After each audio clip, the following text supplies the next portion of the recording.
Hello and welcome. Thank you so much for joining us. And I have an absolutely fabulous panel of people today for another episode of Why Are We Here? And today I have with me the fabulous AronRa. Thank you. Not feeling quite so fabulous, but yeah. Okay. Well, you do have fabulous hair. Flip. There you go. There you go. Take you back. And I have the spectacular Momma Atheist. Hey, everyone. And I have the ever loveliest Cynthia McDonald. And everybody's favorite Irishman, Math Pig. Hello.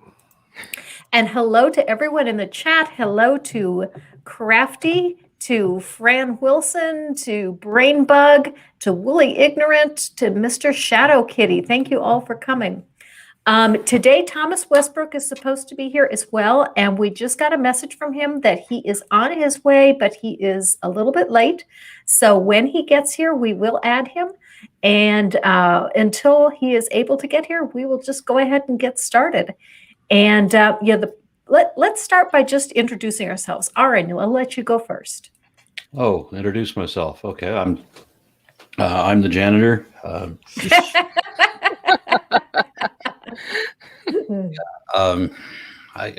Do we each describe our channel? Is that what we're doing?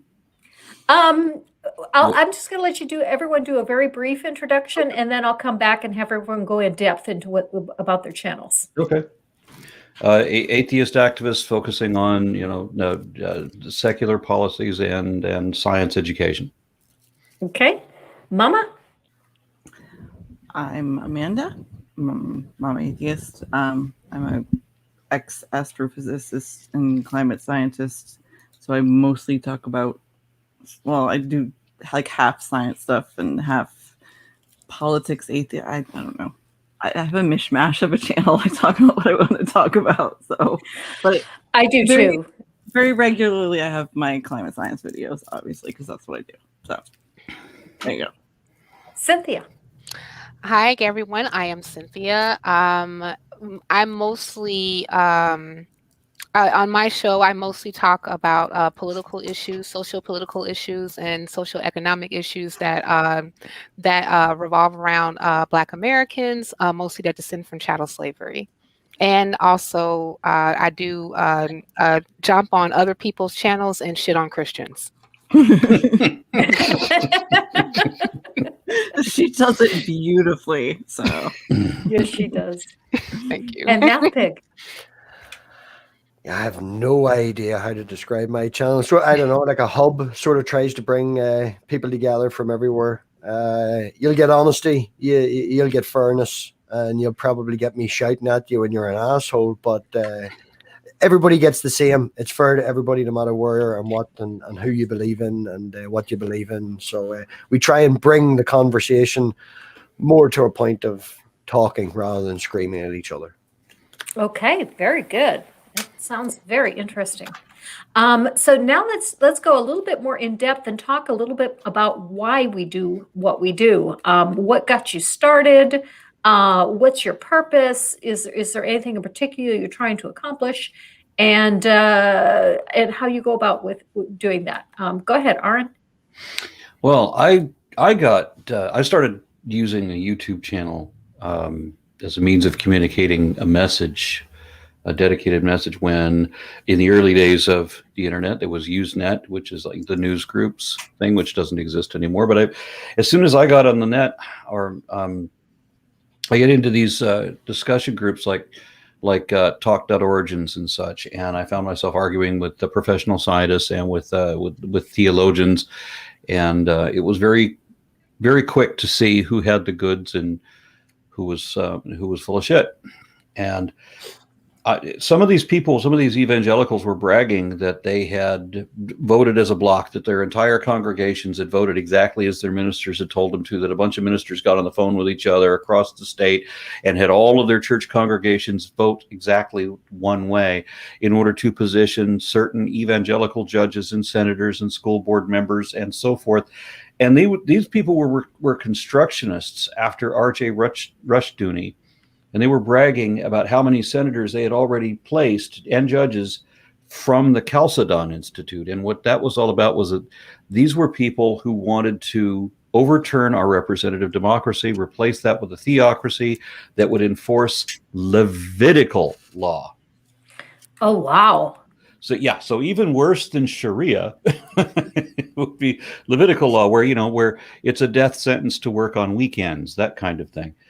And I was alarmed at, and they were telling me it was just like a James Bond movie. There's this guy in these message boards who's communicating with me, laughing that there's nothing I can do, that they've already secured all their plans, they already have the edge, and soon there's going to be a court case that's going to throw evolution out as and replace, allowing them to teach creationism in public schools. And it was all over with. The seculars are out, and the United States was going to collapse under these people, and that there was nothing I could do about it. So I put together my YouTube channel. I'd already been arguing with people enough that I realized that it's the same arguments keeps coming up all the time. So I had just a huge Word document where I'm just cutting and pasting and maybe revising and updating some of my information, but it's just same stuff all the damn time.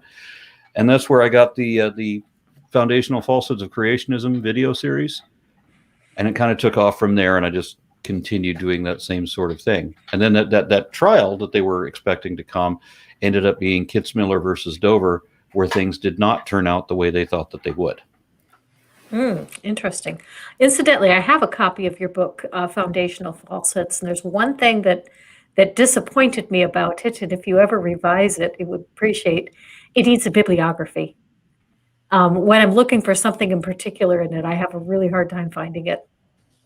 Yeah, I was told by the producer or the publisher, they said that we didn't need an index for that book either. They said the way that your writing style and everything doesn't require an index. But that was like the number one complaint. Was it that wasn't included? Mm-hmm. So if I ever do another edition, which I'd like to, there's one or two things that need updating or correcting. So I would like to do that.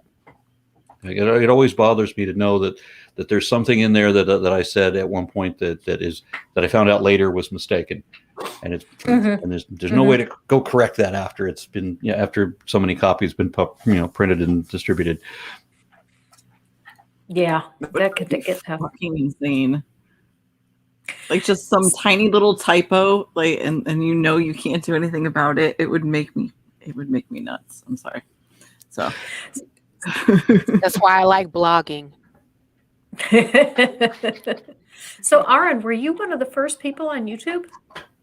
Oh no. As a matter of fact, there was another atheist activist that had started out just a month or so ahead of me, and he and I were kind of neck and neck for a long time, and that was back when it was possible to do more on YouTube than it is now. At some point. There was a point in YouTube history where it looked like I was going to get to 100,000 subscribers pretty quickly, and it ended up taking years upon years to get up to that point as YouTube continued to grow, and then the march of growing channels was kind of like was minimized by the channel was growing, or that the format was growing faster than our channels were. And the only way to really keep up or to really take top seat would be as if I were doing a makeup tutorial channel, because that's the only thing that really was number one on YouTube for years. That's interesting. Did you see Chad Hall's comment? Haha, YouTube Grandpa Ra. Momma Atheist. So what do you do on your channel, and why do you do it? Like I said before, I do like half science stuff, and then I have live streams where I pretty much just talk to people that I enjoy talking to about subjects I like. I mean, there's like half atheism, some science and politics in there. It's kind of what I do. I think, okay, so like in terms of why I started doing this, was when my son started having a lot of questions about being an atheist himself. I never really believed, so I kind of consider myself always an atheist, even though I was raised in the Catholic Church. but I never made a big deal about it. I never really talked about atheism or anything like that, or faith very much.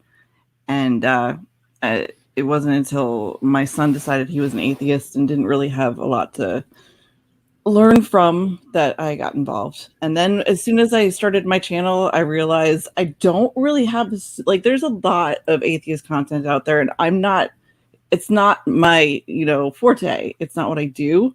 So I don't have a shit ton to talk about. So I go back to what I'm good at, and I talk about science, and that's what I like to do. So How old was your son when you first started doing this? when I first started, I only started doing this a year ago. So 16. Oh, okay. Okay. But in terms of being involved in atheist stuff, Mhm. the YouTube thing was the last thing I did. I've just usually been involved in things that were local to me. And that stopped when we moved to Georgia because there was nothing here. And that's why I ended up on the YouTube platform.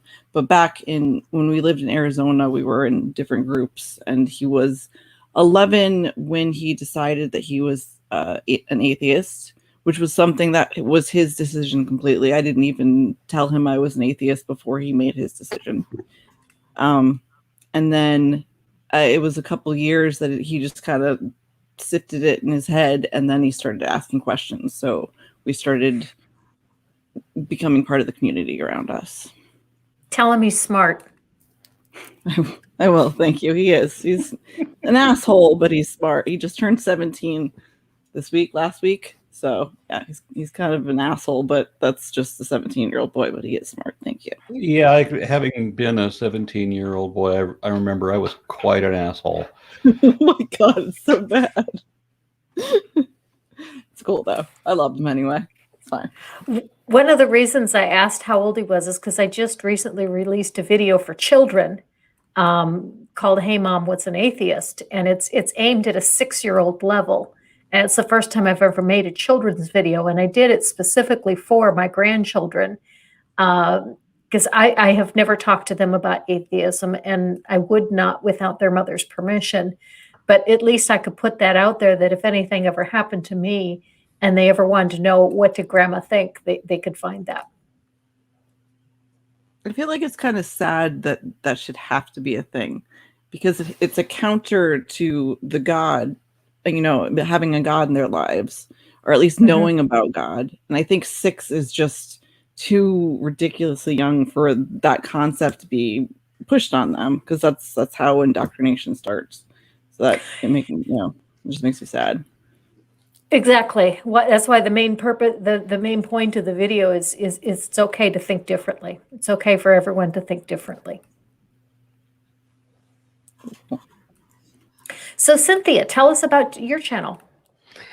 Okay, so on like my channel, like under my name, is mostly like music stuff, and also like I talk a lot about my weight loss journey because I have lost a lot of weight.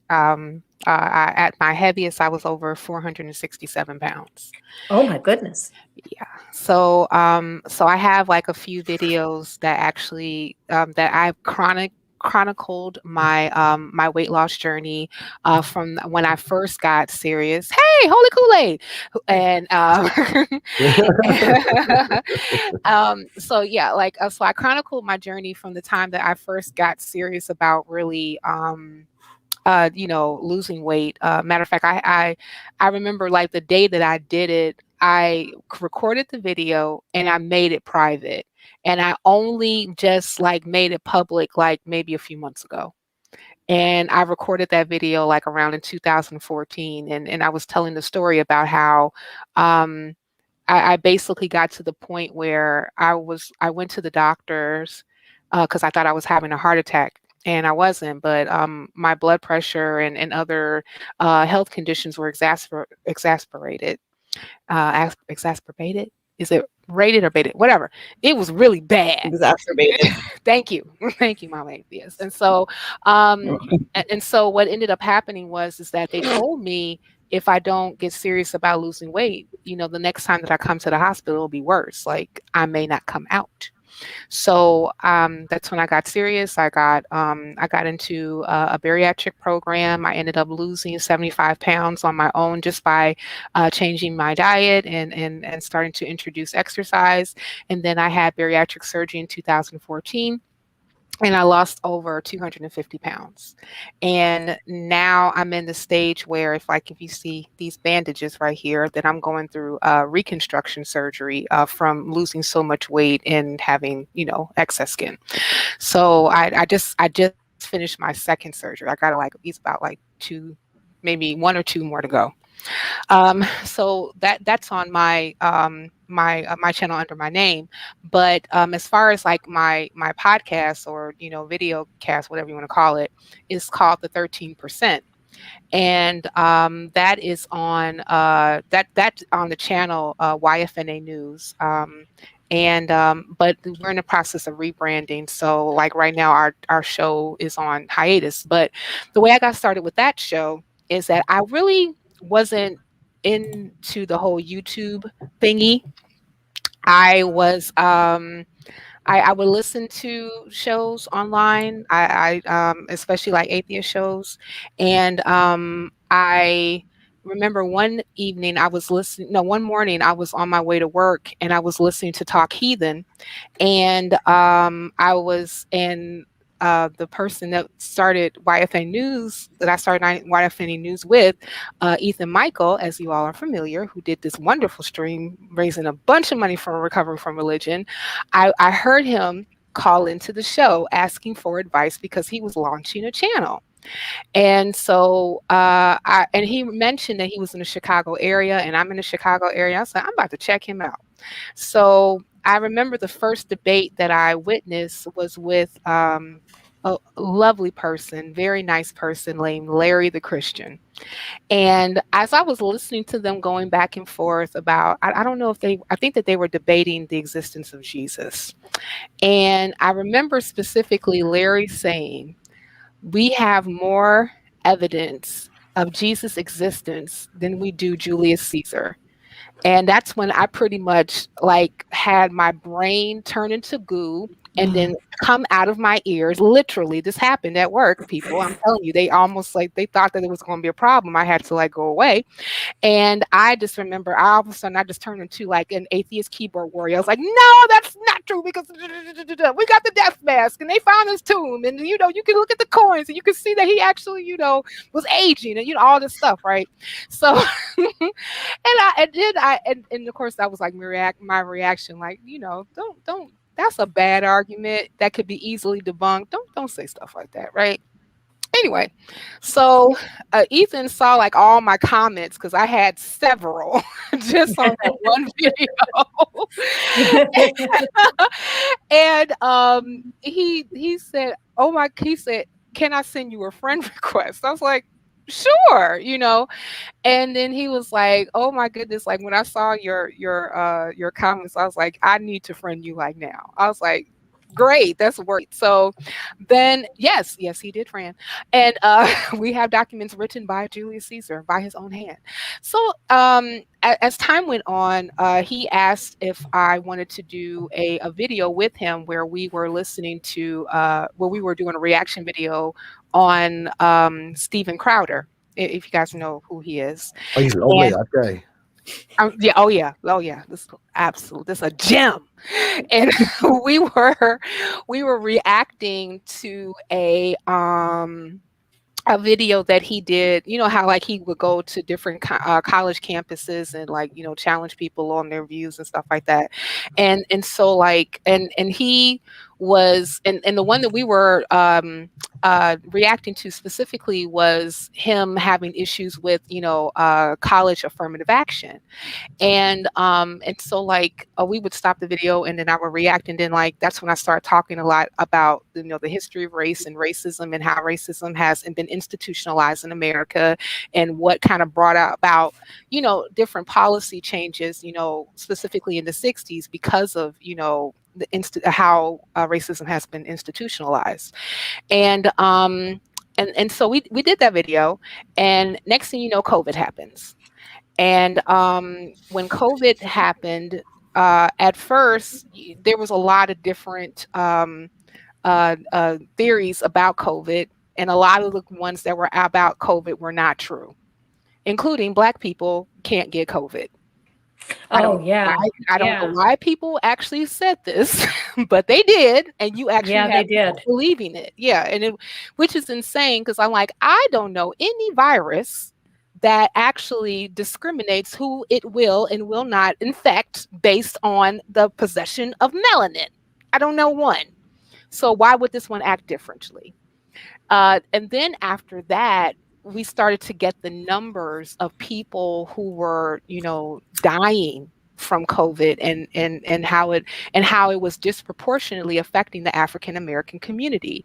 So Ethan asked myself and another gentleman to come on to his show and talk about why is this the case. And it really went back to institutionalized racism, specifically in the healthcare system. And then we started to point out, a lot of different studies and things of that nature that have come out concerning how differently healthcare is doled out to a section of the population, and a lot of times that the people who and that even leads to like infant mortality rates. Like, infant mortality rates amongst Black women is like insane. And it doesn't even matter, like, even like the person's socioeconomic position. It doesn't matter, And so, so we started talking about those particular things, and did the video, and next thing he asked us, like, he said, you know what, you guys need to do the show more often. And that's how the 13% was born. And so, so we really started to really highlight a lot of these issues concerning, the Black community, and how, so we touched on, politics and how they're practiced specifically towards Black folk, and also correlating that with not only data but history. And how, and even like, when you're talking about the birth of race, and how this has been a completely made up thing, and all the and all the biases that come up with, what people believe concerning a race is also very much so made up. But the problem is that when you take all this made up stuff and you put it within our systems, it's going to disproportionately affect a certain segment of the population. And so we started talking more and more about that, and also, me being very much so out there atheist. I'm unapologetically atheist. Other people were asking me to, come to their streams and not only just talk about race, but even how it correlates to me being atheist. Because, I think that Chris Rock said it best. If any Black person is a Christian, they have a really short understanding of history. And I wholeheartedly believe that. Mhm. And I even had to, like, come to have my come to Jesus moment with my own cognitive dissonance when it came to, thank you, Fran, when it came to my beliefs, because I was a strong practitioner of Christianity for the majority of my life. I spent almost over 10 years of my life, even like in my 20s, going towards my 30s, studying not only to be a better Christian, but even to be a minister. But, a lot of those beliefs started to break down a bit when I started studying to be a minister, because that meant that I had to read the Bible more. And then that's when I started to come across a lot of these problematic passages, and then even learning specifically how the Bible was used to prop up the institution specifically of chattel slavery, and even to to the stream, and I'm pretty sure that this will probably come up a little bit later, when I was listening to the debate between Godless Engineer, Dr. Josh, and G-Man, and I forgot the other young man's name that came. Say that one. Vackle. Thank you, Matt Pick. And actually listening to specifically G-Man, I had no words for a person that out of your own admission descends from chattel slavery, and say, because God condoned slavery, so do I. I don't have a problem with one person owning another human being because God said it's okay. Then I think it's time for you to have a question with a conversation with your God. And especially like there's been so many books. Like I read one recently, we're still going through it, by Robert Jones, called White Too Long, and it talks about white supremacy and the church, and the white Christian church, and how they absolutely go hand in hand. And I just really don't understand it. It's kind of crazy that only 1% of Black people actually say that they're religious, that say that they're atheists. Like, I don't understand either, but whatever. Overwhelmingly Christian. Yes. And I think that the last time I checked the numbers from Pew Research was 79%. And it kind of baffles me that, knowing this, because you even have preachers and pastors and people who are very learned in the Bible and also very learned in history that actually correlate these particular events concerning Christianity and how it has been very much so oppressive to Black people in America, still follow this ideology. And they say, well, Jesus made it better. And I'm like, but Jesus never disowned slavery either. Neither did Paul. No, none of them did. And so I just don't really understand how, you can still walk hand in hand. That's kind of like my dad used to say, you still walking hand in hand with the devil, And so I'm hoping through my presence, and when we get back to the show, once we get, everything redone, that these are topics that I really want to discuss more about, the religiosity specifically in Christianity and Black folk in America, and really see if we can come to some amends and maybe get some people actually thinking about, why do I really believe the things that I believe, and maybe I need to re-examine my faith. So that's why I'm here, and that's why I do what I do. Okay, so we lost Granny. So, there she is. My internet is not the best, and I have been kicked out of my own streams before. I'm sorry. It's okay. If I only have one guest, I always bring in Kitty the Atheist, and she knows that I occasionally have internet problems, and if I get kicked out of my own stream, then she starts carrying the show. Were you finished, Cynthia? Are we ready to move on to Math Pig?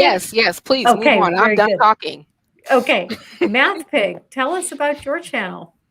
Well, if we're doing the whole why we're here, you can blame Aaron. It's sort of all his fault. I followed him for years, and the time that he had the debate with Kent Hovind on the Non Sequitur show was the first introduction that I got introduced to the whole live scene. I had been watching edited videos of him and Dark Matter and Non-Stamp Collector for maybe 8-10 years or so, and didn't know that there was an entire community of other people out here, of like-minded people out here, until I followed him onto the Non Sequitur show and sort of started watching that. It was a fantastic hub before all of that, which we'll not talk about, but it was really good for bringing everybody together at the start, and it had lots of different opinions and stuff. And from that, and in the live chat, you would see content creators, both starting and of large sizes, that would come to watch the discussions that were held there. I would then follow them to their channels and moved around, watched what was happening in the scene. And after they went down and I decided to start my own channel, I tried to do something that was quite similar, tried to bring conversation dumpster fires happen all the time. And as much as everybody loves to watch a good dumpster fire on a Saturday night and put your feet up, and it's fun and it's entertaining sometimes, it doesn't achieve anything. And at the end of the day, we're all atheists here. We're all skeptics here. And we want to move forward and trying to, in the real world, outside of YouTube, like Aaron would do more so than myself, and Thomas would do things, and Amanda has her science and stuff and all. But in the real world, that is affecting, and we want to achieve that. And if we can bring everyone together and prove that, we're not just that evil atheist that eats the babies and does all that sort of stuff. And that'll not be achieved by just putting ourselves in an echo chamber. So there does sort of have to be somewhere where we can bring the other side, so to speak, on. Bring, sometimes the crazy, there's crazy out there, but it needs to be exposed. If we are just on one side screaming and shouting and doing reaction videos and saying, look at this and look at that, nobody's going to acknowledge us from the other side. They're just going to go, they're them assholes that point and laugh at us. We need to provide somewhere that they can come and have a mutual conversation where we can expose what they're going through to our audience, possibly steal some of their audience, and at least make their audience leave thinking. It's something I'm trying to achieve. I don't know if it works sometimes, but I'm aiming for that. I think that's a really admirable goal, because I've been trying to get more theists on my own show, and I have a really hard time getting anyone to accept the invitation. Sometimes you have to stick up for the Christian and get shit from the atheists, but it's... Now, see, Amanda's making faces at me already because she disagrees with me, but it does have to be done sometimes. Don't get me wrong, I scream at everybody. Like, anybody who knows me and anybody who watches my content, I'll F and blind and scream and shout at anybody who's an asshole, regardless of what you believe in. If you overtalk someone, you don't give the other person an opportunity, you will be shut down. You will be muted. Everybody gets a fair chance to expose and be as stupid and as silly as you want, but I'll give you that opportunity to make a fool out of yourself. But I think that comes down to the difference between sticking up for the dignity of someone versus sticking up for the opinions or the points that they're making. Yeah. Mm-hmm. Yeah, see, that's a good point, Thomas. That I tend to have, because I'm very, very against anti-science. I'm tired of arguing against it. I'm tired of hearing it. I'm tired of it spreading. And when people say, oh, well, I'm going to it would be fun to debate an anti-vaxxer, then you're platforming their thoughts to a bigger audience. I know that there's a line between exposing what's wrong with their ideas or whatever, or the entertainment value of it, but at the same time, there's some kid that enjoys watching your show that watches it and then thinks, oh, well, maybe that guy is right, and then it fucking spreads. Well, I think you're being a bit generous in saying that you're platforming their thoughts. Well, yes. Okay. They're stupid, fucking, crazy ass, dumb, anti-science conspiracy theories. That's what I meant to say. Unfortunately, they do generally have a bigger audience than any of us here. The conspiracy theories on YouTube and things like that do have a bigger audience. So if you platform them and you steal 1% of their audience to even just question what's going on, then that's probably more subs than me, you, and Cynthia have put together. You just need to change the mind of one person. Exactly. I think the same fucking goes for the other way around, though. You just need to, this dumb anti-vaxxer just needs to change the mind of one person.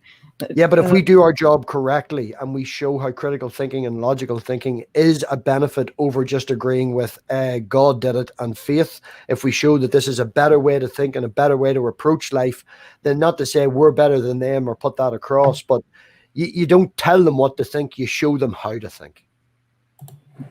Mm-hmm. Mm-hmm. Thomas, welcome. I'm glad you were able to make it. Yeah, sorry I was running late. I got caught in Austin traffic. I've been watching your content for quite some time, but this is the first time I've ever been able to talk to you directly. It's so cool. Well, hey, it's nice to be on, and it's nice to meet you. So tell us about your channel, what you do, and why you do it.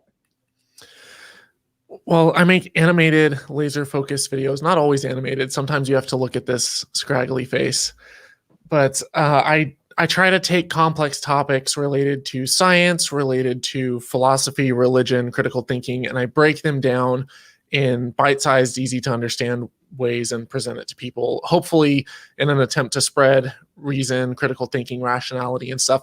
But like Momma Atheist was saying just a second ago, sometimes there's the trick between, do I want to really give this idea more exposure than it deserves? But I think that if you do it right, that you can become a resource for people. And what I found was a frustration in the early days.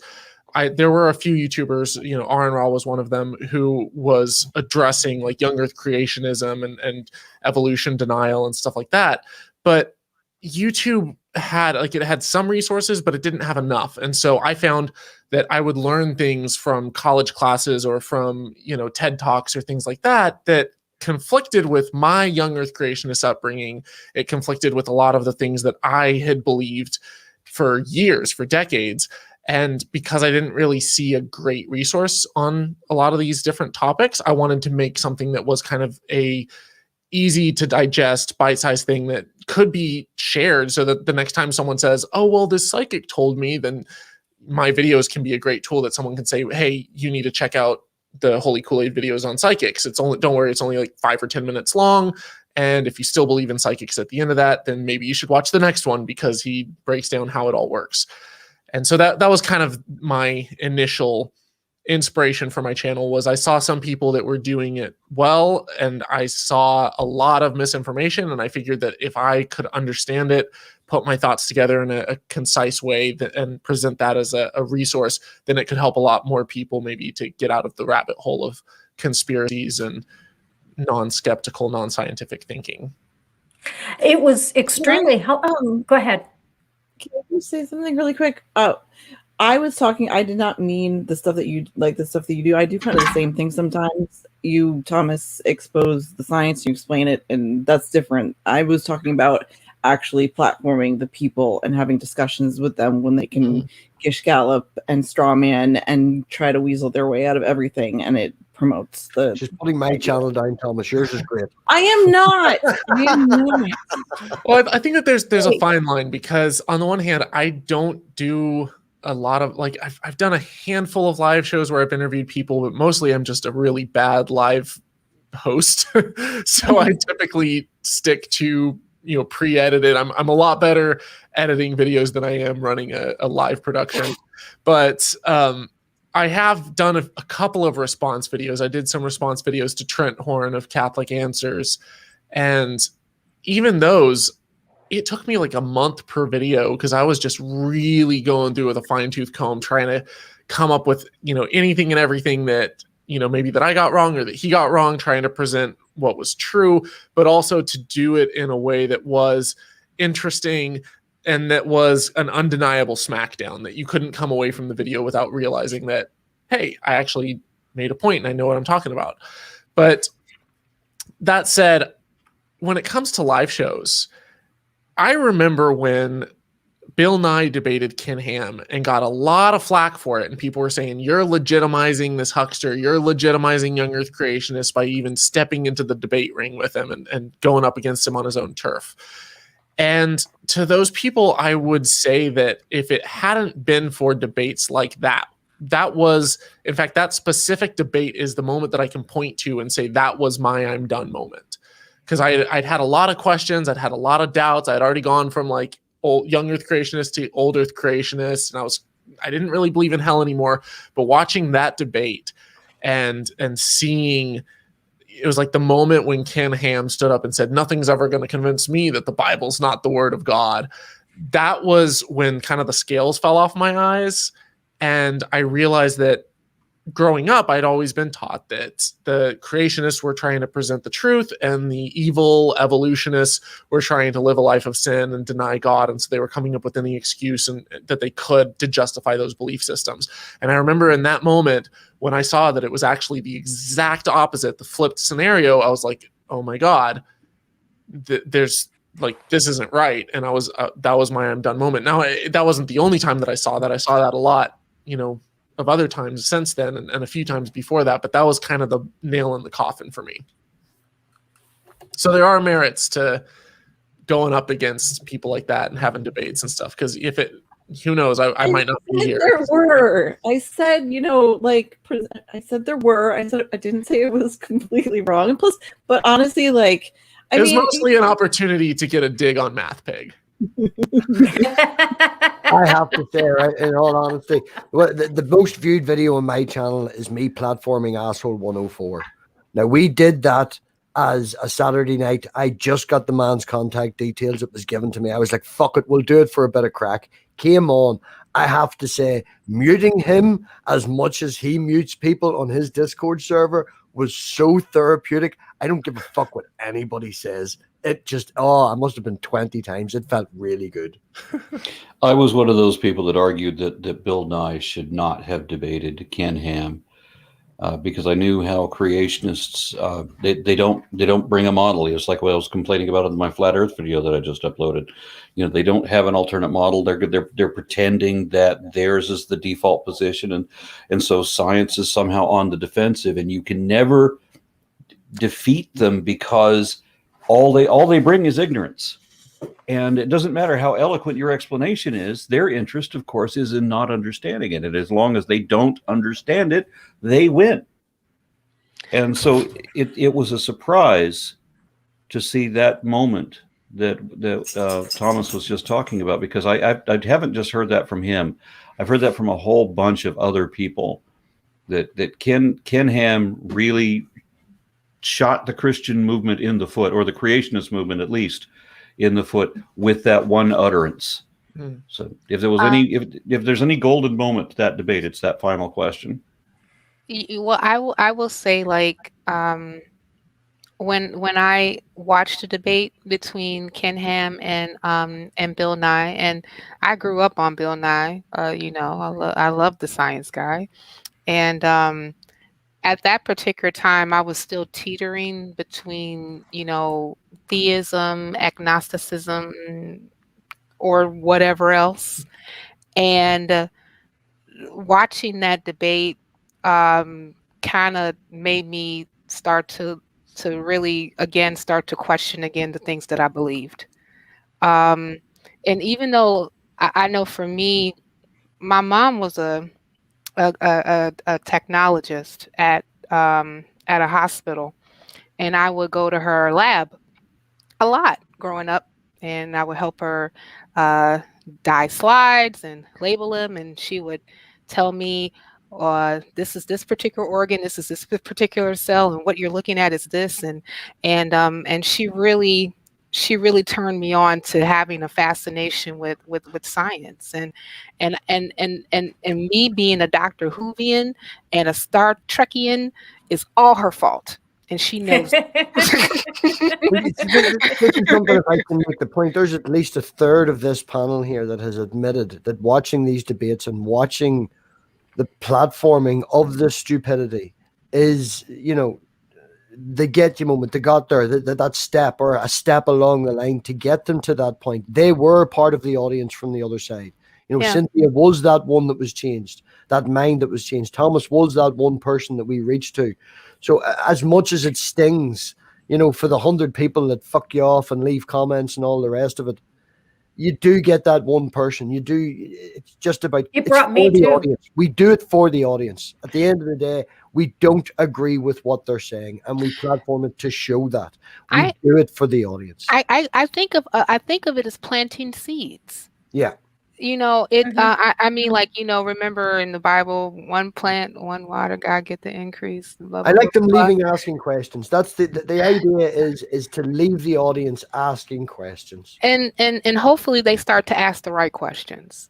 And I would definitely say, like, starting to listen to these particular, talks back and forth, as I was saying, but more like, even though, like, I grew up like in an area where, like, science was very much so, like, elevated.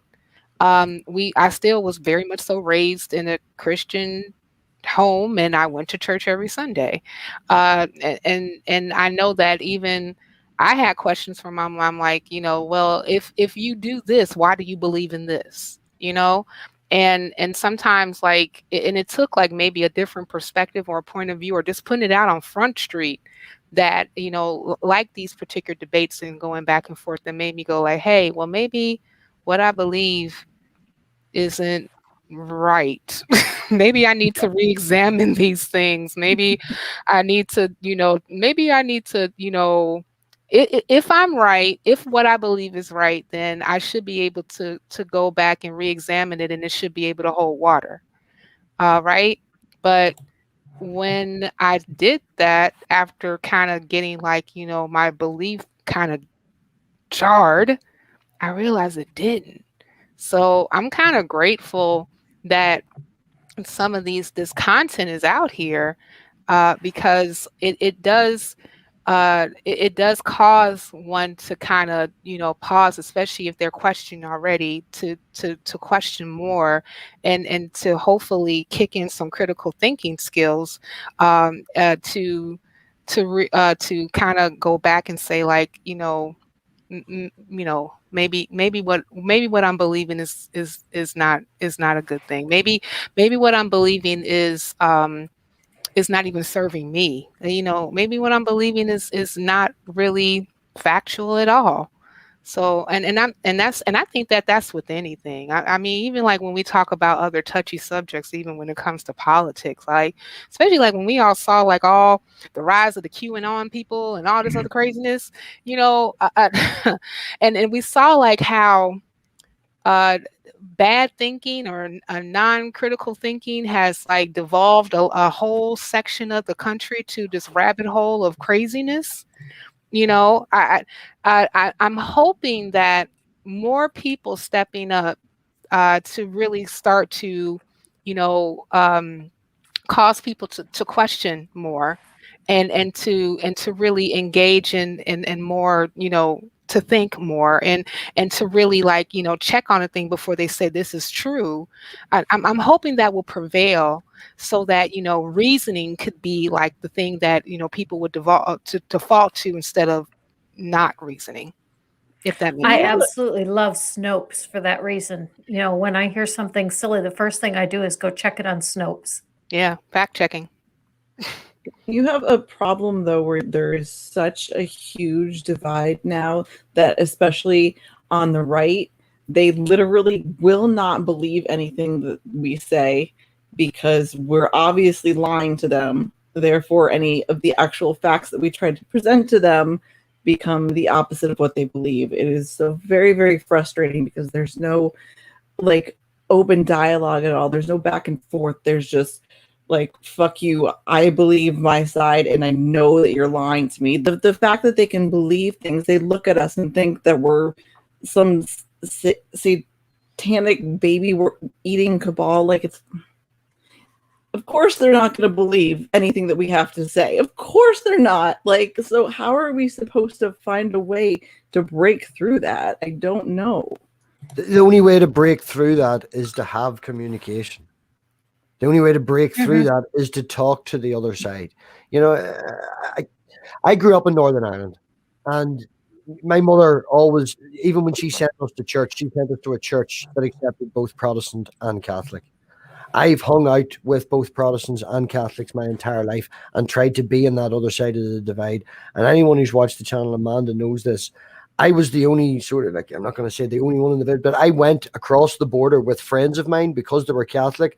The only teen disco that you could go and chase the ladies and stuff was on the other side of the border, and it was run by a Republican, like, terrorist group. It was where the IRA went and hung out. And once it was found out that I was a Protestant, I got busted on the dance floor with a set of brass knuckles. The next week that I went back, there was a group of people waiting outside. God knows what they were going to fucking do to me. My mother had to come and collect me and take me home. I still was friends with the people who I was friends with. Obviously, I didn't go back there anymore, but we still have to go back. We still have to go and have this communication. And it's about bridging the divide. It is. If we want to move forward, we have to talk to the other side. I don't see how we can convince anyone or be friendly with anyone or continue the conversation with anyone if we're not talking to them. That reminds me, I forget if it was Hitchens or someone was talking about how religion, divided Ireland between Protestant and Catholic, and he's like, yeah, and one time, I was there, and they said, so are you Protestant or Catholic? And he's like, neither. I'm an atheist. Well, are you a Protestant atheist or a Catholic atheist? You would not believe how many times I've been asked that, man. Honestly, I get asked that on a monthly basis. It's Every time I've been to Wow. Northern Ireland, that joke resurfaces a half a dozen times at least. So which one are you, Aaron? Are you a Protestant atheist or a Catholic I'm a atheist? Protestant atheist. In saying that, my daughter's a Catholic on her birth certificate. At the end of the day, it's a piece of paper. Over here, it's more of a cultural thing now, more so than what church you go to. It's more who you vote for. And even when you get into that, it's not you vote for the person you want, you vote to stop the person from the other side going in. Our politics over here and the way it has been divided so badly is that it must have one from one side and one from the other side. It's a devolved government, and it always ends up either Sinn Féin in charge with the DUP secondary, or the DUP in charge with Sinn Féin as a secondary. But that's a paper thing. They cannot do anything without the confirmation of the other one. So they don't agree on a goddamn thing. And we had no government for 3 years. America broke down because there was no government for what? 3 days? We had 3 years with no government. They won't agree on the fact whether we can teach a particular language in school. It has to be taught. It has to be forced. They won't give the option. They fight over the silliest fucking things. The people who are in power now at the minute are still stuck in the past. The public don't want this. Well, The that kind public of sounds wants like the dream of every libertarian everywhere, right? Pardon? That sounds like a libertarian dream. It's madness. It's madness. What? Man. No government, right? That's their thing, or very, very, very small government. Yeah, the government is so dysfunctional that it can't really control or do anything, at least. Mm. But yeah, no, libertarians do tend to be more in favor of as minimal government as possible. Mhm. They put people's religion on their birth certificates there? She is a Catholic on it, and when it was done, it was changed from Londonderry to Derry, because Derry is the way that the Catholics refer to the city that she was born in, over Londonderry, which is the way the Protestants that refer to it. Oh wow. So fucking stupid. Well, they segment schools. The schools are still segmented here between Catholics and Protestants. And the Protestant ones are run by the government, so they must be mixed, where the Catholic ones are run by the Catholic Church. And to teach even maths or physics or any form of science, you must have a basic religion degree. So much so, because the Catholic, would you believe it, the Catholic Church can pay better. And a lot of people want to go and teach there. And there's a lot of people wanting to go there, so they had to start. I think it was the University of Ulster actually started teaching this particular degree, so that other teachers could get it, so that they could teach in Catholic schools. And the Catholic schools themselves segment by boys and girls as well. Mm. One of the things that, for me with the content creation was that when I first deconverted, I really felt like science was an extreme weakness for me. And it wasn't so much that I, believed so much of, like the young earth creation stuff. It was just more that I had always ignored it. It didn't affect me in the position that I was in. And so, one thing I pointed out to people is that the last time I took a science class was 1979.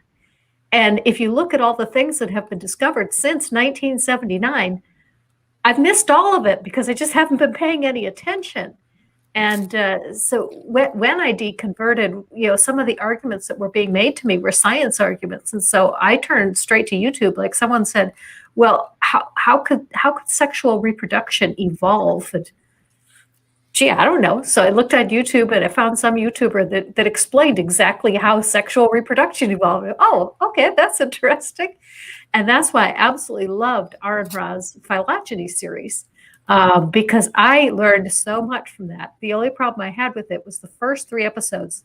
The vocabulary was so far over my head that I couldn't understand enough of it. But once I got through 3 and started catching on to the vocabulary, then I could get through the rest of it, and then it all made sense.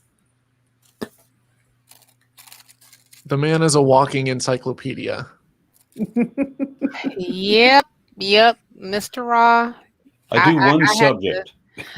Look, I've watched a few of your videos, especially on biology, because that was always a weak subject of mine, and I had to go to dictionary.com. I ain't gonna lie, I'm just telling you right now. Mm-hmm. Thank you. You're welcome. And then the thing that convinced me to start my own channel was there are not a lot of atheist women. The majority of the content creators are men, and there certainly are not a lot of older atheist women. And so I thought one of the things that I really like doing as an older person is not only reaching out to people of my own generation, but talking to people of Thomas's generation, Manda's generation, about how to reach people that are my generation. What are the kinds of things that I find convincing? And one of the biggest things I tell them is that a lot of times you are reaching them, but they just won't admit it because they don't want to admit in front of you that you've got a good point.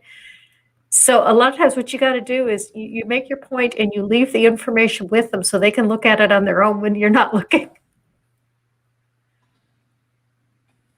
Is that why my mother literally won't talk about? She won't even hear the word atheism. She'll walk away because she's. I've convinced her too many times.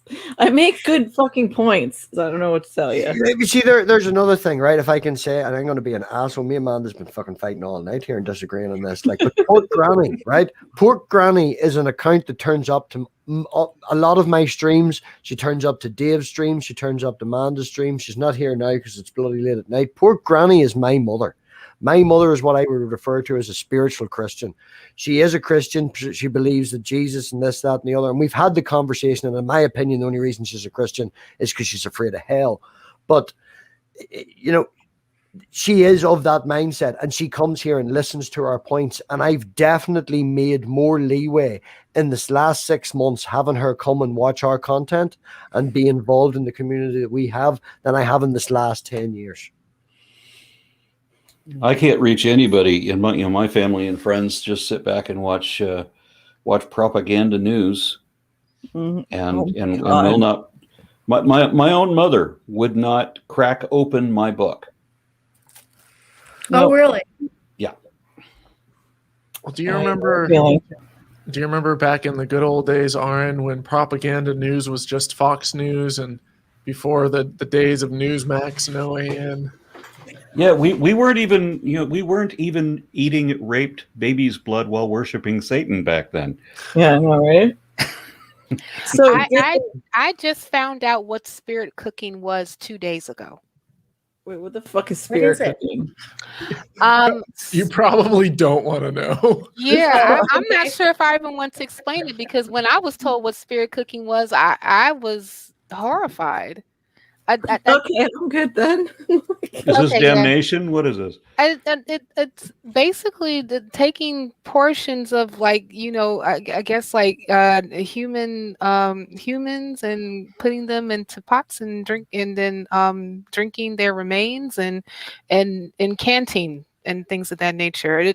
It's kind of the thing that I forgot the representative who's just been kicked off all of the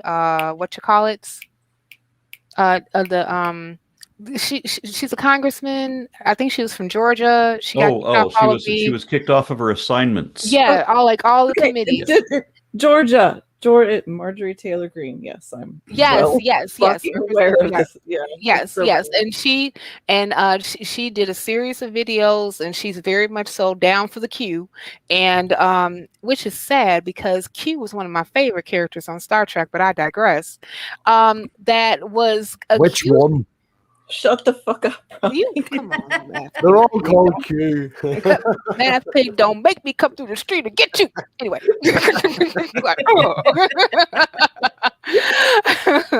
But yeah, she was I was looking at some of the videos that the news was showing about her accusing different like people, I guess from the left of spirit cooking. I was like, what the fuck is spirit cooking?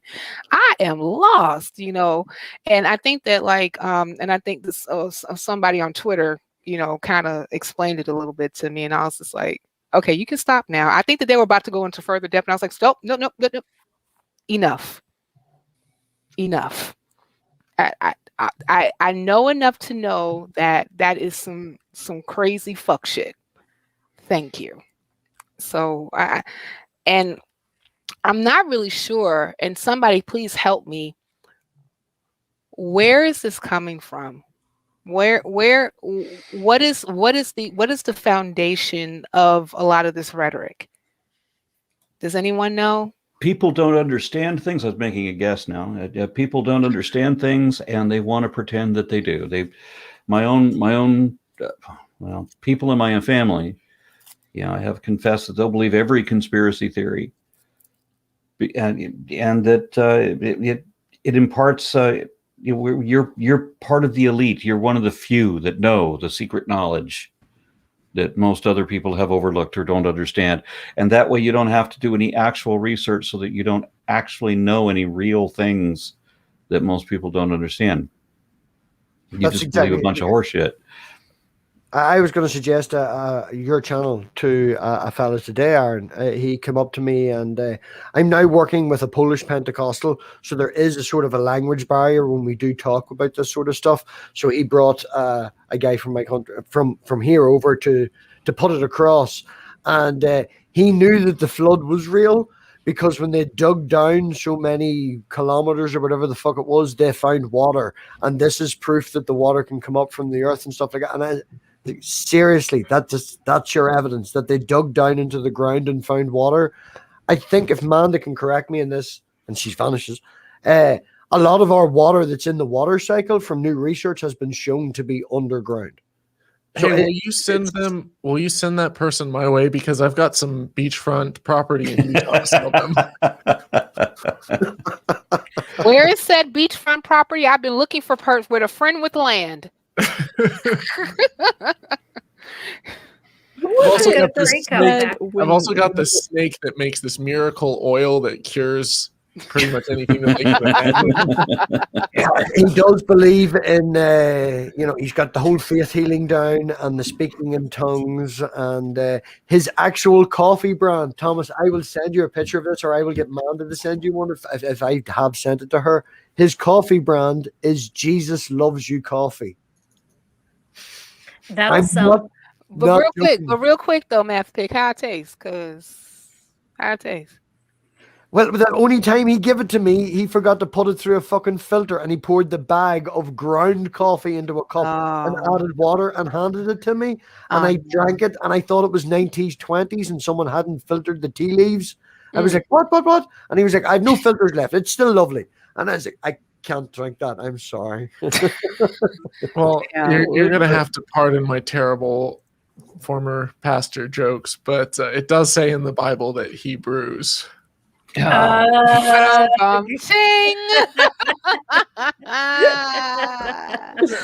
wanted to, a second ago, I forget who was asking, where did all this QAnon stuff come from? Yeah, that would be me.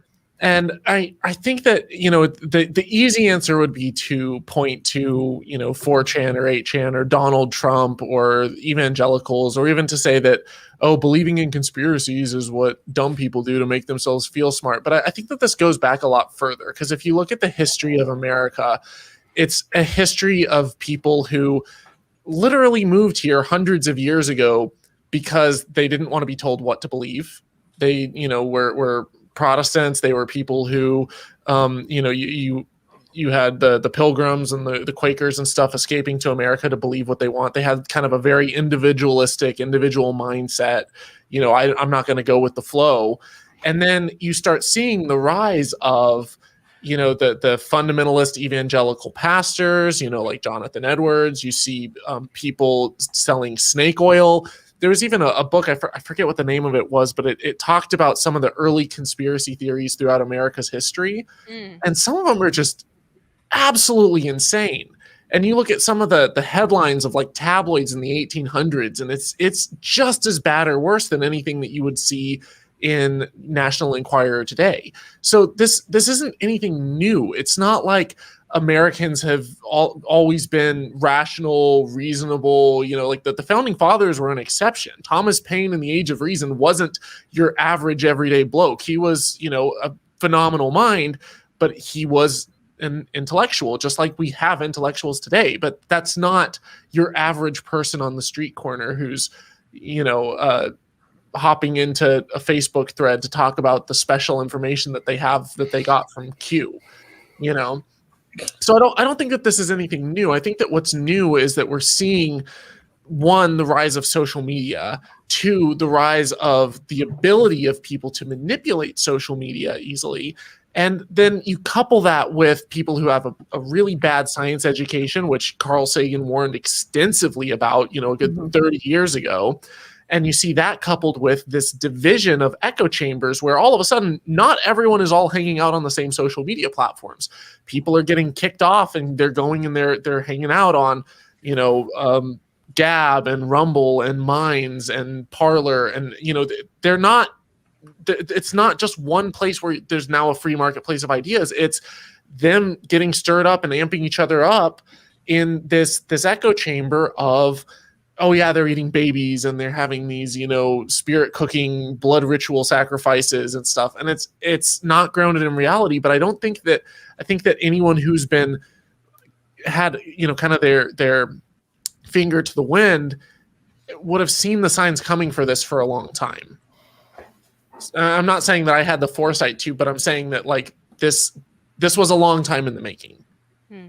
Are you saying you can see the future and you can prophesize the future, Thomas? Is that what you're saying? Yeah. If that's what you got from it, then I don't want you. You also have the issue that, within the last 40 years, ever since Reagan, there's been this need for the right to divide us further, which is how we ended up with those two very extreme sides that Thomas was talking about.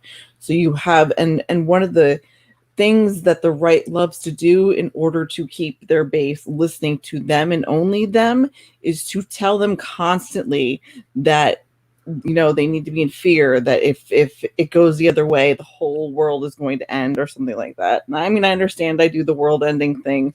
That's different than science, whatever. But they will, if you listen to Fox anytime in the past year, or any of the other crazy fucking shit like OANN and that stuff, they will say to you, Tucker Carlson will look dead on in the camera and say, if Joe Biden is president, it will be the end of our country. And he would say, this is what they push. So when you have this fear and this paranoia that has been building up specifically in this, like, just boiling kettle for the past 40 years, that is how we ended up with what happened. So, well, there's the flip side to that, though, is that even when America was more united, you look at right after World War II, everyone's coming home to rebuild, and then you got us versus the Soviets. Even though America as a whole seemed more united, and it was, hey, how can we bring people together? It wasn't exactly great. There was still a lot of fear and a lot of paranoia. There was the Red Scare. There was, the fear of brinksmanship and mutually assured destruction. There was a lot of misinformation. There was McCarthyism. Like it's not like when America was united, things were always incredible. Mm-hmm. And also this isn't the most divided we've ever been. I mean, we had a civil war where people, families were killing each other over, slavery. So it's not like I don't know, like things. I don't want to say that things are rosy and things are great. There's obviously a lot of work to do, and there's obviously been a lot more division now than I have seen most of my life. But I think that there's, I don't know, none of this is. Some of it's new, but as far as QAnon is new, Marjorie Taylor Greene is new. Yeah. It's a repackaging though of a lot of the same stuff, just with. Well, it's the old adage: "There's no new thing under the sun." Yeah, it seems like it always kind of cycles that way. It's very similar in science in some aspects, that even though there's change, there's still this skeleton of this repetitive cycle that goes on. And it is frustrating because we can see it coming. We can literally, like, when I mean, come on, when we saw Trump come down that escalator, who else just went like, oh fuck, what is about to happen? And it did, and it sucked. But so, like, we know who was it? Abraham that wrote I can't remember who was supposed to have written that there's no new thing under the sun. But I'm just wondering, did he have a VCR? No, it was a Betamax. Well, but to be fair, even Trump coming down the escalator, that wasn't anything new. The Simpsons already did it. Oh yeah. Yeah, talk about your fulfilled prophecies, right? Yeah, including the shaman on the Capitol. The Simpsons did that too. Yeah, if you have enough seasons, sooner or later. Yeah, that's like I've actually had to explain this to somebody before, and there's even the creators of the show talked about it, how they literally just thought of the craziest shit they could think of, and then it just happened. Let's put it on a cartoon. It'll be great. Yeah. Hey, let's just make a prophecy. cartoon about people believing in, the satanic cabal eating babies. And Yeah, just see what happens. It'll be great. It'll be great. Yeah. I mean, to you guys' point, especially like, when I think about like Trump, Why do you think about Trump? Do you do this a lot? Do you need some help? We can do a wee fundraiser. No, baby, I got one. It's all good. I'm telling you. And so, if you do it late at night, we need to definitely get help. Right? No, you don't understand being an American. It was all we fucking thought about for 4 years. Like it all you thought about it for 4 years while you were in bed was Donald Trump. What? No, but what I was going to say specifically about Trump, and I think that all Trump did was reveal what was already here. I mean, like even like when you all were talking about, even when I asked that question, like where is this coming from, and and Thomas and company, basically kind of like revealed like some of this stuff is just being repackaged that has been espoused for generations, right? And when I even think of him specifically, and like people's like, well, how can he say these things, and how can he do these things, and how do people accept it? And it's kind of like, well, it's not like these ideas came out of nowhere that he said. This is stuff that's already been here. It's just been brewing, and actually the only thing that he just really did was just give people permission to say and do the stuff that was already in their heads. Now that I have an authority, a leader, or whatever you want to call him, that seems to normalize batshit crazy things, I'm going to go ahead and say and do the same thing, and especially like people like always wanted to talk about like Trump's racism, and yeah, he's racist, but at the same time, these ideas is they're already here. They've been here, and it's kind of like my whole like mind frame with any of this stuff is like, now that we know, where do we go from here? Mm-hmm. And I always wanted to be more so like, who is willing to be part of the solution instead of part of the problem? And I think that part of the solution is kind of coming out of our own echo chambers, and not be fearful of having dialogues with people who think differently from us. Mm-hmm. And because I've pivoted on a lot of things in my life. As soon as I got, newer and better information, I would say better information, I've changed my mind. I used to think one way, and now I don't. I used to be a Christian 10 toes down, like I said before, and now I'm not, So I think that part of that is because like I even have like I have a family member who will listen to a lot of these conspiracy video theories, conspiracy theory videos, and she showed a few of them to me, and then so I was like, okay, well now that you have shown this to me, let's have a conversation about what we just saw. And and then so like I started really like asking questions to her specifically about basically kind of like engaging like in an epistemological sort of way, and to the point where like by the time that we were done with our conversation, she didn't completely like agree with me, but I did leave her thinking. And I think that's part of it, like we gotta be to the point where like those who call ourselves rational, call ourselves reasonists, to be able to engage in people, so that engage with people rather, so that that they can start to pause and think, and maybe they can even reason themselves out of the crazy things that they believe in the first place. So maybe I have hope. The most unified that we get is when we have a common enemy. Like when 9/11 happened, all of a sudden, all of our differences were gone, and we were all unified against who is it that did this to us. But when there's no common enemy, then we all fight amongst ourselves. I mean, I really thought that we might have had a common enemy in Trump at one point, and it really I knew that there was always going to be supporters of his, but the fact that it went in the complete opposite direction, and he has so many people that support him, which means so many people buy his lies and all of it. It's very upsetting. Are you mystified as I am that anybody ever listened to this guy? When he started his campaign, he had to hire a bunch of actors because he couldn't get a full-on audience.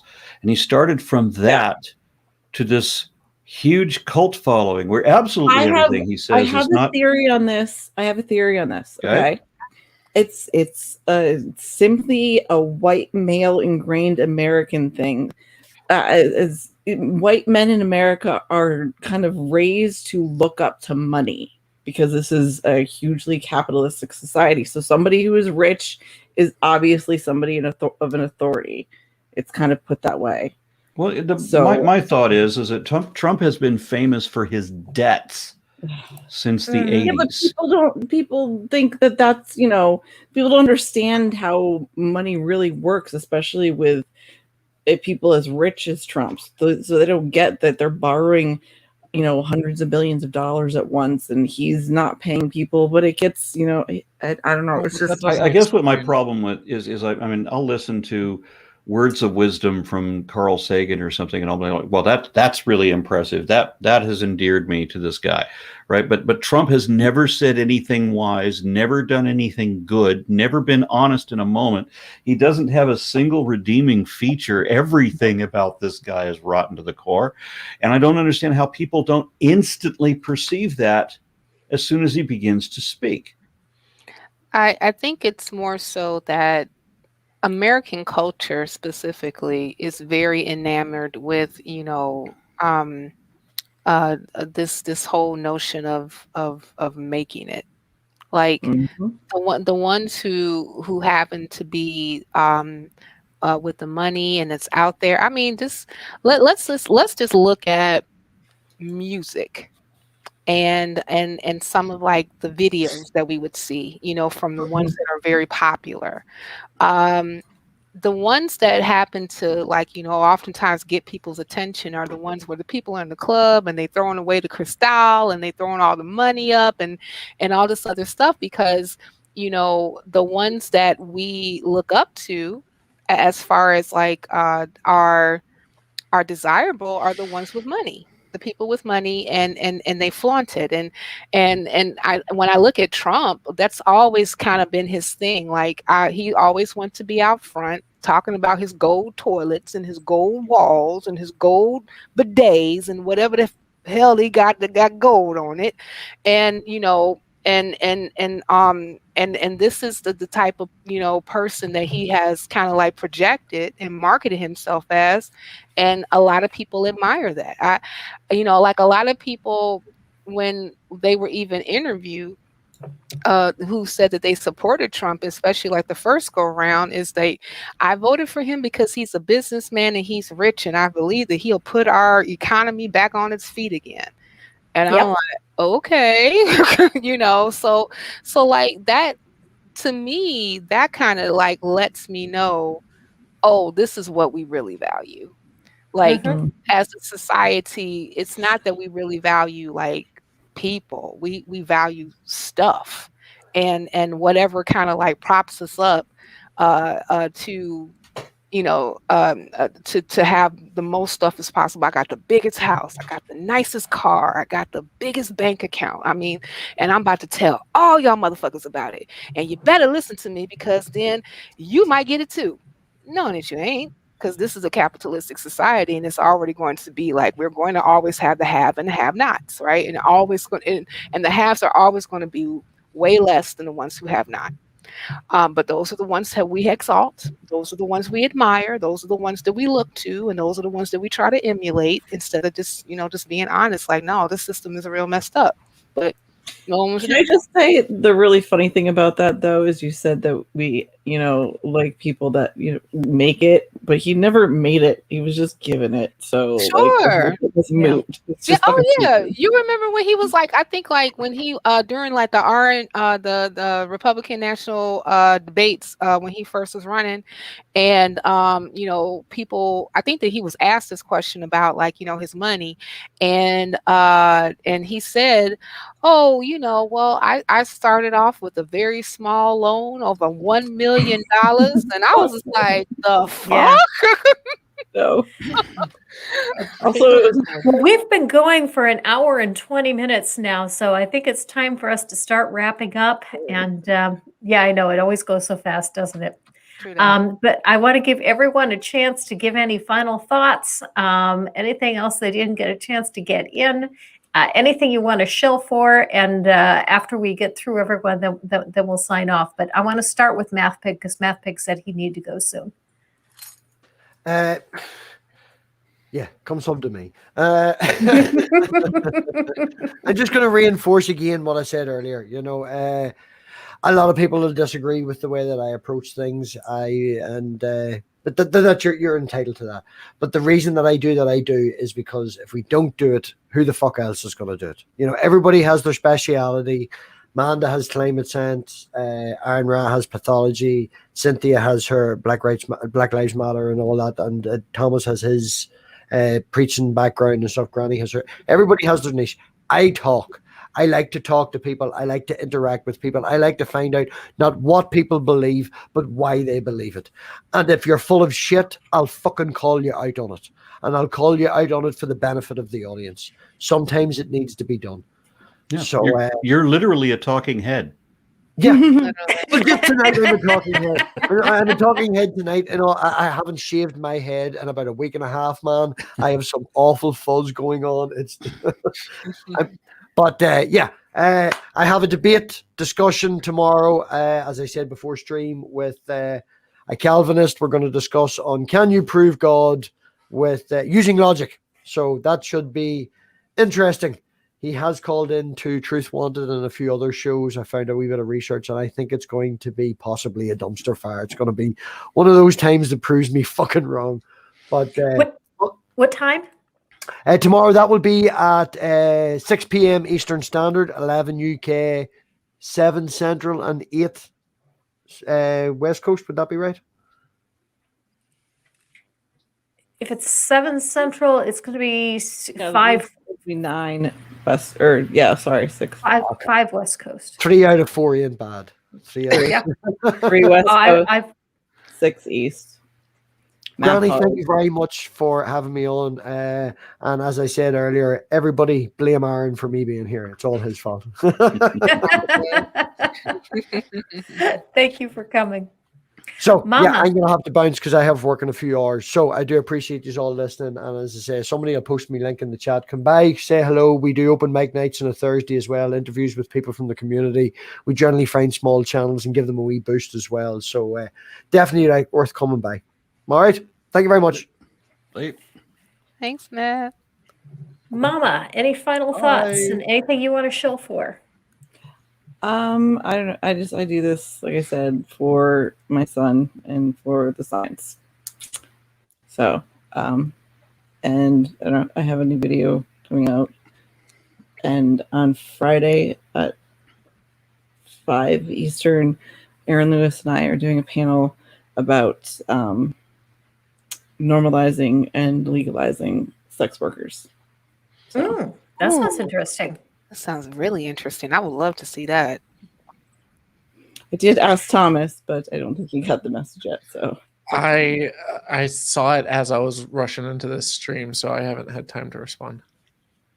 don't worry about it. Cynthia, But it what should have be you fun. got? So, Well, while we're in the process of rebranding, I do guest host on the Nonprofits that airs on Sundays at 3 p.m. Central Standard Time. And I believe that I'll be on this Sunday. I think. Yeah, let's just go with that. And and like as people, say, hey, Cynthia, you want to jump on and talk about stuff? Yes. So I will be doing that. But once we get back up and running for the 13%, we will be doing that, and I will definitely be reaching out to the community just to let folk know that we're back up and running, and please tune in. So, and thank you, Granny, for Thank inviting. you. Thank you so much for coming. Aaron, what do you have going on? Any final thoughts? Nothing's going on for me in COVID times. I just wanted to give a final thought that the Flat Earth Society started out as a joke, and people took it way too seriously. And Donald Trump started out his thing by hiring actors to pretend that they adored him, and that somehow got people to actually adore him, despite all indications. And then the Church of Scientology began much the same way, with the author admitting up front that he was going to invent a religion simply to make money. And I don't know how anybody can be more overt about how vacuous their claims are, and yet everybody just falls in a line. I don't know that I would ever understand what happens in people's brains that causes them to behave that way. It seems that people really do come down to a choice between whether they care what the truth is or not. That's real. Very good. Thomas, what have you got going on? Any final thoughts?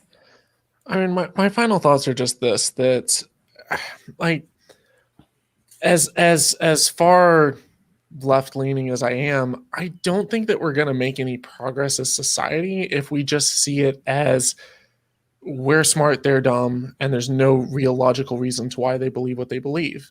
Because, not only have I been on the other side of it, but also, like, I see people who, when I stop and to make my videos, I have to watch through a lot of Flashpoint and Kenneth Copeland Network and evangelical pastors and Trump supporters and OAN and Newsmax. And what I see is not people overtly admitting that, hey, we don't care what the truth is and stuff. I think that leading up to Trump's election, there was a fundamental frustration with people having a lot of the same frustrations that you and I have, that are, we feel like we are screwed financially, that the system is, was kind of rigged before we even got here, and we're frustrated with the way things are. It seems like the establishment has it all rigged in their favor.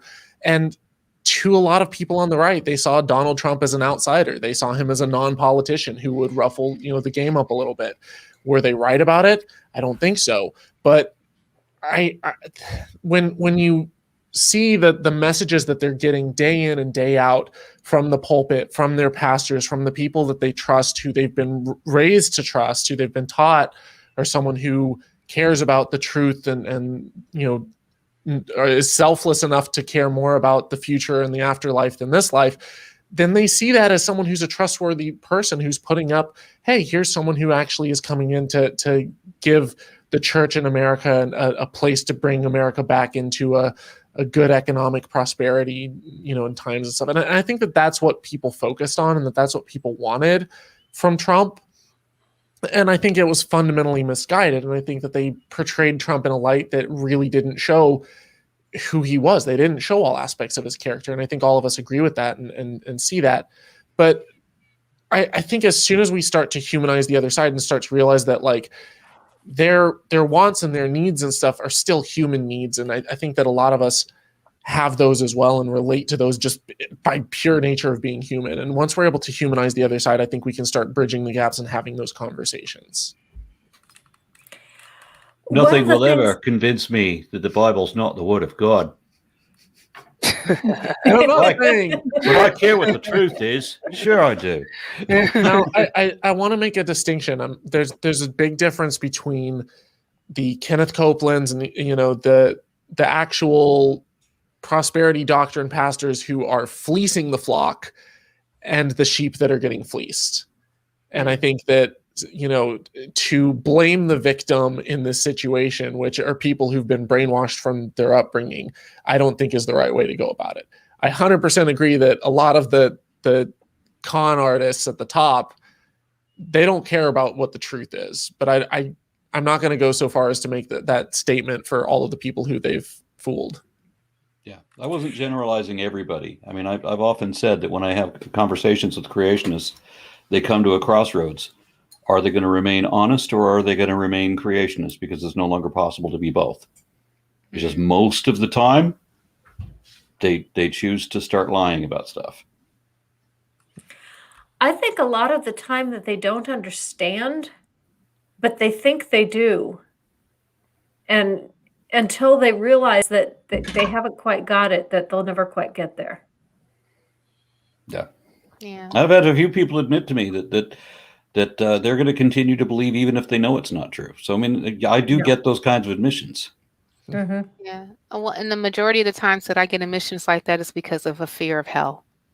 Mhm. I think that that anytime like you have like a really like deep belief, like oftentimes it is very much so rooted in fear. And I think that that's something that I know personally, like when I have these particular conversations, once I kind of got out of my angry atheist phase, is that I try to talk to people a little bit more with compassion because I kind of know what they're going through. It's especially like when they are they're challenged by their beliefs, and they have come to a crossroads in some kind of way to say that either I'm about to go this way or I'm going to go that way, and it's kind of like, I understand that you're at a crossroads, but like if you really want, I can help you through it. But and part of that is a little bit by little dismantling your fear so it doesn't like hold you any longer in a vice script. I think when we're able to have that emotional breakthrough and help people to overcome, because I know the fear of hell was one of my last straws as well.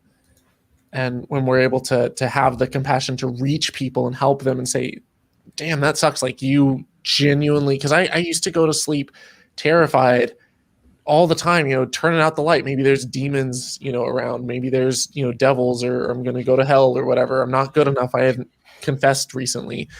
And that's a terrible, horrible thing to suffer with.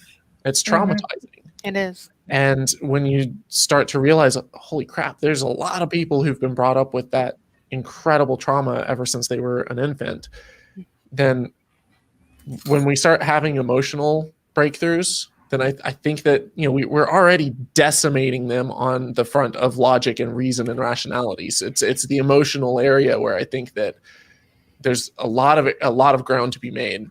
Mm-hmm. I think we can do it. I'm optimistic. I agree.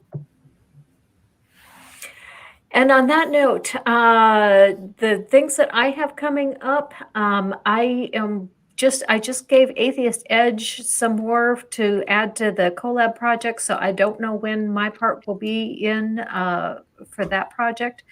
I'm working on a response video to, suddenly I've forgotten his name, pastor in Los Angeles, huge church, Grace Church, McDonald. Why he gotta have my last name? Why he gotta have my last name? I'm just saying. I'm sorry, not McDonald, MacArthur. John Okay. MacArthur. There we go. John MacArthur answered one of his congregation members on the question of should you receive the vaccine, and his answer is beyond stupid. He begins by saying, well, why would I want to take a vaccine that's only 90% effective against a virus that there's a 99.999 chance it's not going to have any effect on you? So yeah, that's what I'm doing next. I'm going to see if I could possibly get my brother to help me with that, because my brother's a pharmacist and he could talk all about how vaccines are made and all that sort of stuff. Yeah, and a nice point to bring up on that is, you may have a 2%, only a 2% chance of this virus killing you. But most of the time, the majority of cases, you're going to sustain permanent damage. Right. Permanent lung damage. These are cumulative. So if you get sick again, it may kill you the second time you get that same illness, because it is possible to get it again. Yes. And then one of the side effects is impotence. Yep. Well, MacArthur So you'll be already argued about contacting Pfizer one way or the other. And here's the thing: if the vaccine is 90% effective, then it's like, okay, so this disease that has a 1% chance or whatever percent chance of being fatal, wouldn't you want to decrease that by 9-fold? Wouldn't you want to bring that down significantly and decrease the risk? Okay. So Cynthia, what you're saying then is that Pfizer created it so that they could sell more boner pills. No.